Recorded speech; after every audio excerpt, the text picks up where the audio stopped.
I made a short film in 1989 called I'm British But, which focused on 4 young Asians and Bhangra music. And we talked about, and the idea was I asked them if they were British.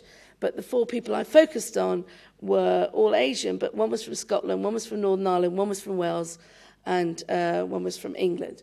And so they were all their definitions were very disparate. Jabeen in Scotland, for example, said, I'd prefer to be called a Scottish Pakistani rather than British.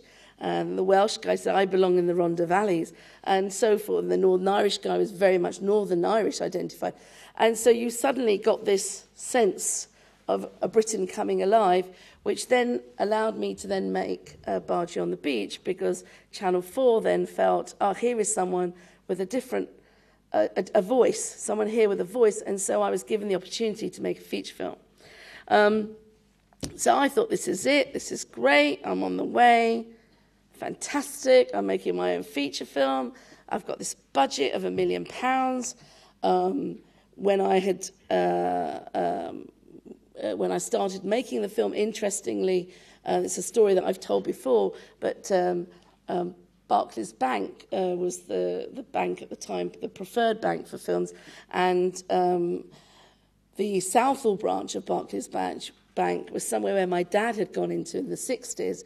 My dad had worked for Barclays in Kenya before coming to England, and when my dad went into this branch in 1962, he was basically laughed at and thrown out of the bank because he had a turban and a beard, and the people were like, the people were like, you must be absolutely joking if you think we're ever going to employ someone that looks like you in this bank.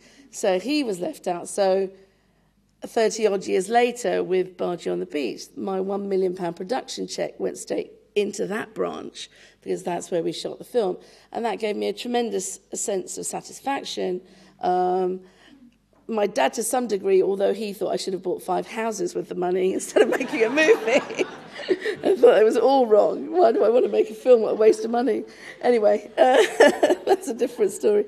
So here I was. I'd made my first film. It was 1992, 93. The film had come out. It was a great success. It was one of the first films that Film 4 had made that had made its money back. And there were queues all around.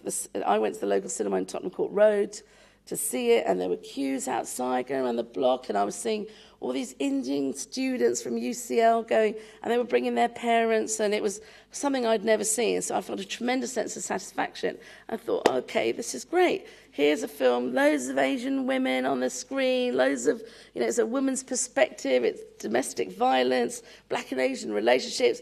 Whoa, what an achievement. I didn't know at that time, but it was going to be 6 years before I got to make another film.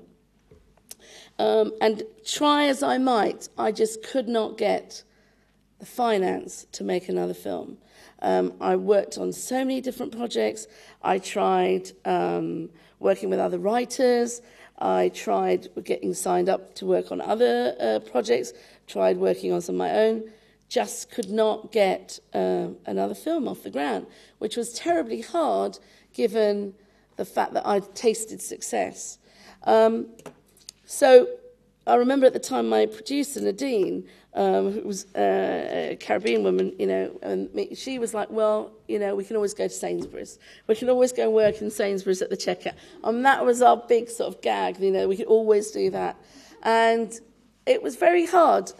Nadine ended up going into television. She had 2 kids. She ended up going into television to get through the whole time of, being a mum, working, nurseries, childcare, the whole thing. So she ended up working BBC drama.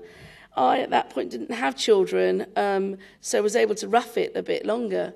Had I been a mother at that time, I'm not sure I would be where I was today. I think I would have had to take another job because, times were quite lenient. The other thing was I didn't have a mortgage either at that point. And so I was able to still be a bit lean. But after 6 years, the mood in Britain had also changed a lot. And we'd had, I was sitting in a pub during Euro 96, I think it was. And was it 98? Paul, 96, yeah. And for the first time, I saw black players, black kids in the pub with Union Jack shirts, or England shirts, I should say, going, England, England, England. And to me, that was such a striking image, because I would never have imagined that 10 years previously. So that fired me again in terms of a different England.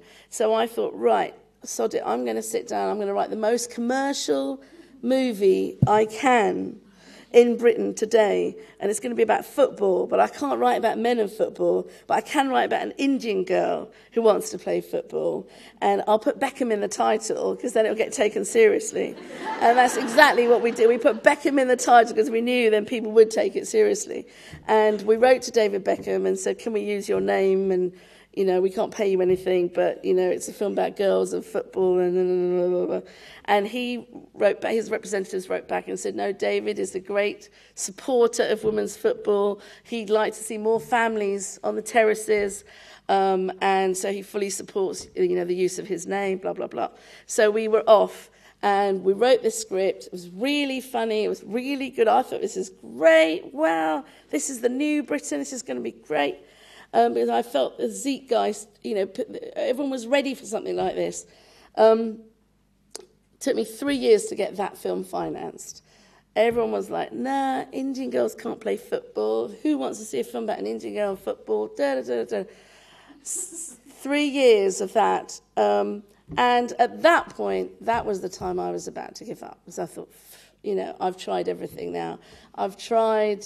tried to do arty films, I've tried to do commercial films, I've tried to do films that are close to me, I've tried to even do a commercial film with David Beckham in the time. I've tried everything. And you know, raising money, whether it's for a business, you know, in whatever situation, raising money, it's you sitting there, it's them over there, and ultimately, all you've got is yourself to make it happen.